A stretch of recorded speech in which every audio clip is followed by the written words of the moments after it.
Hi everybody. Today in our class we are going to have some of the topics related to export documentation and procedures. At a glance, we'll have a glance with regard to what is import and what is export. The goods and services in one country which has been brought from another country is known as the import. With regard to the concept of exports, the goods and services that are produced domestically and sold to the buyers in another country, we call them as exports. There are some definitions with regard to physical experts, re-experts, deemed experts, and project experts and service experts. Why the expert is needed? First of all, in our country, in order to earn a foreign currency, to become the global brand, to increase the profitability, to utilize the production capacity to full, and to develop the company's strength and abilities, to expand the sales, to acquire resources, and to diversify the sources of supply. It is all for this reason the why the expert is actually needed. There are preliminaries for starting export business. To set up an appropriate business organization, to choose appropriate mode of operations, the naming of business, and to select the company, to make the effective business correspondence, selecting the market, selecting the prospective buyers, and selecting the channels of distribution, making a good negotiation with the prospective buyers, processing an export order, and then entering into a contract, and export pricing and costing must be determined. To understand the risk in industrial trade. Processing an export order. It is very essential to identify the goods, a specification, pre-shipment inspection, payment conditions, special packing, labeling and marketing requirements, shipment and delivery date, marine insurance, and documentation. Entering into export contract.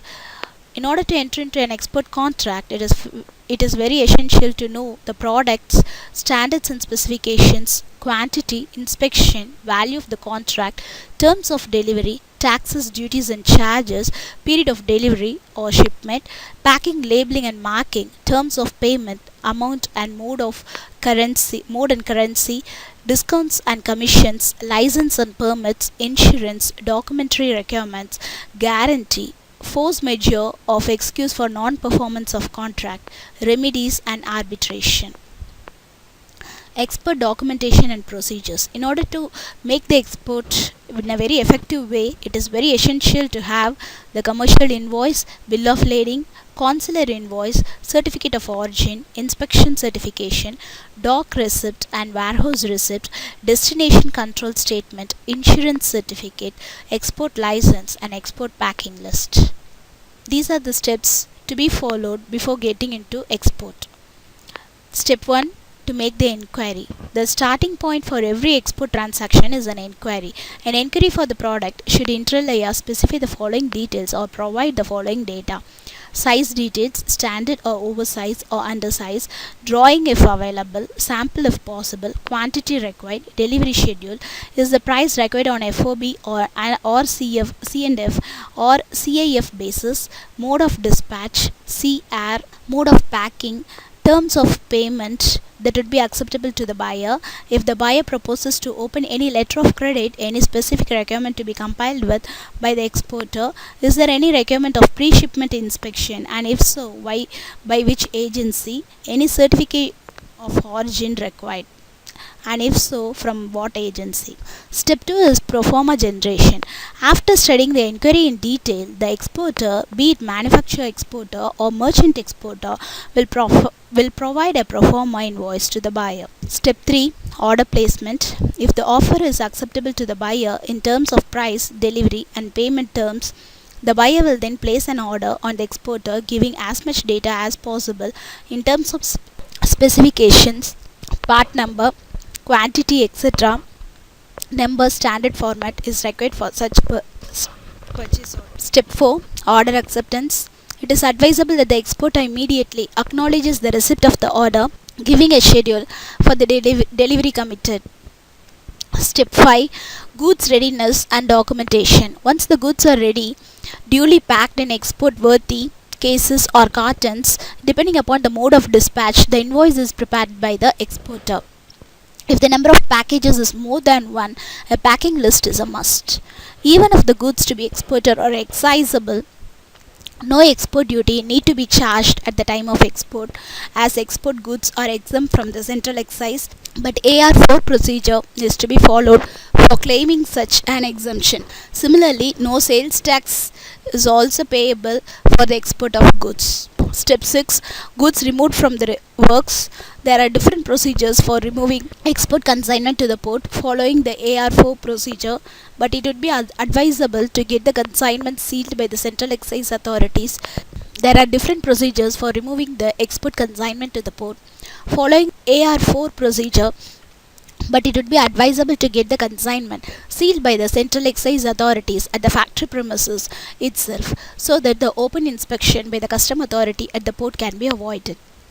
If the export consignments are removed from the factory of manufacture, the following AR4 procedure claiming exemption of excise duty, there is an obligation cast on the exporter to provide the proof of export to the central excise authorities. Step 7. Documents for CNF agent. The exporter is expected to provide the following documents to the clearing and forwarding agents who are entrusted with the task of shipping the consignments either by air or by sea: invoice, packing list, and declaration in form SDF in duplicate, AR4 first and second copy, and any other declarations as required by the customs. On account of the introduction of electronic data interchange system, the processing shipping bills electronically at the most of the locations, both for air or sea consignments, the C&F agents are required to file with the customs the shipping documents through a particular format, and which will vary depending upon the nature of shipment. Broad categories of the export shipments are: under claim of drawback of the duty without any claim of drawback, export by 100% export oriented unit, and under DEBP scheme. Step 8. Customs clearance.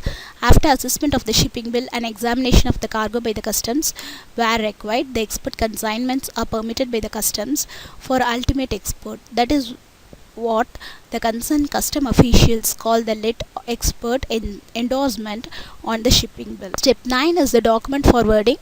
After completing the shipment formalities, the C&F agents are expected to forward to the exporter the following documents: the customs signed export invoice and packing list, duplicate of the form SDF, exchange controls copy of his shipping bill processed electronically, AR4 original duplicate duly processed by the customs for having effected the export, bill of lading or away bill as the case may be. Step 10 is the bills negotiation. With these authenticated shipping documents, the exporter will have to negotiate the relevant export bill through the authorized dealers of Reserve Bank with banks under the generalized system of preference. The imports from developing countries enjoy certain duty concessions for which the exporters in the developing countries are expected to furnish the GSP certificate of origin to the bankers along with other shipping documents. Broadly, the payment terms can be DP terms or DA terms, and letter of credit payable at site or payable at days. Step 11 is the bank-to-bank documents forwarding.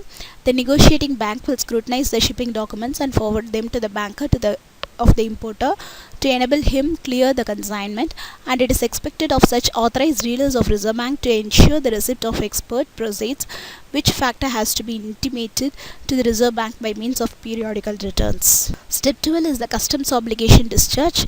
As indicated above, the exporters are also expected to provide the proof of the export to the central excise authorities on the basis of customs endorsements made on the reverse of AR4s and get their obligation on this score discharged. Step 13 is the receipt of bank certificate. Authorized dealers will issue bank certificates to the exporter once the payment is received, and only with the issuance of the bank certificate the export transaction becomes complete. It is mandatory on the part of the exporter to negotiate the shipping documents only through the authorized dealers of Reserve Bank, as only through such a system of Reserve Bank can ensure the receipt of export proceeds for the goods shipped out of this country.